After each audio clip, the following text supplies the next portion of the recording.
Aku tak tahulah ni mati ke apa ni, tak tahulah. You know when ular dia letak kat badan, dia akan apa namanya? Lilit diri dia, you know, dekat badan kan. So sambil tu kepala dia ni, ular hitam ni, kepala dia macam tengah naik. Lepas tu kat leher kan. I tak nak peluk balik kan. I macam ni je.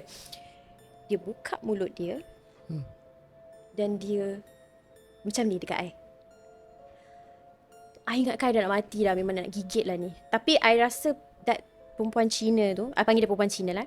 Perempuan Cina tu, I rasa she saw my reaction. Sebab I macam tu kan. Then she started talking. Dia cakap, ni jelas dengan jelas jangan takut. Dia tak gigit. Dia nak peluk aja. Dia rindu kamu. It's exactly what she said. Tapi ular tu tak gigit.